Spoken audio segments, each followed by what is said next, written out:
2011 a vu pour Iveco un changement fondamental, à savoir que nous avons décidé de nous focaliser sur deux axes principaux. Le premier est la qualité du produit, où le nouveau CIO, Alfredo Altavilla, a mis la barre très haute au niveau de la qualité des produits dans les usines notamment. Et deuxième axe prioritaire, c'est le client. Il est clair que pour satisfaire le client, il faut dans les mains du patron de marché tous les leviers. Un des leviers qui m'échappait à l'époque était le levier service, donc maintenant il fait partie des responsabilités du patron de marché. Et d'autre part, nous avons la vente en tant que patron de marché de tous les produits fabriqués par Iveco, à savoir donc les bus et les trucks et également la gamme Astra. Et je dirais qu'en ce qui concerne le marché France, il y a également le changement de responsable de marché, puisque aujourd'hui mon successeur est arrivé, il s'appelle Alain Soudan.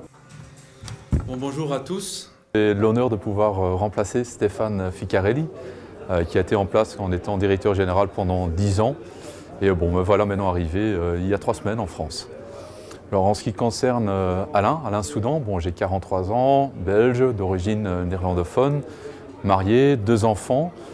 Et bon, ce qui concerne mon parcours professionnel plutôt assez monotone, j'ai travaillé les 17 dernières années auprès de Renault Trucks, en travaillant sur des fonctions différentes et des pays différentes. Alors rapidement, j'ai commencé en Belgique, plutôt commercial, puis je me suis occupé dans le département international du territoire Afrique Ouest centrale, basé à Paris. Par la suite, j'ai déménagé avec la famille vers l'Afrique du Sud, où on a développé un nouveau réseau pour Renault Trucks sur la partie australe de l'Afrique.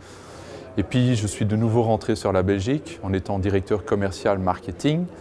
Et puis, les 4 dernières années, j'ai été en charge comme Managing Director du hub ou de la région Renault Trucks Benelux. Les enjeux, en tout cas pour moi, en ce qui concerne l'année 2012, sont très clairs.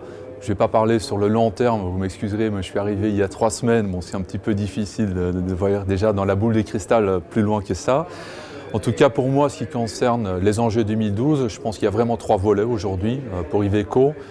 Nous devons optimiser et harmoniser la qualité de notre service sur la France. Et là, effectivement, il y a 3 axes, c'est la disponibilité de la pièce, l'excellence de nos gens auprès de nos concessionnaires, et également de minimaliser les immobilisations des éventuels camions ou de la marque sur la France. Deuxième point, c'est principalement le business. Aujourd'hui, sur certains segments, on est leader, une situation assez dominante, voire forte, qui sont plutôt à défendre. Et puis d'autre part, on a quand même 2 segments sur lesquels nous avons vraiment l'ambition de pouvoir progresser en 2012. Alors il s'agit du segment tracteur, où là, avec le produit phare de l'EcoStralis et tous les avantages que nous avons, là, le but, c'est vraiment de pouvoir progresser sur ce segment-là. Et puis d'autre part, si je regarde l'activité bus, 2011 ça a été vraiment un grand cru pour nous, une superbe année, avec un petit bémol, c'était les minibus. Là, pour nous, 2012, c'est clair qu'également sur les segments minibus, nous allons faire des grands pas en 2012.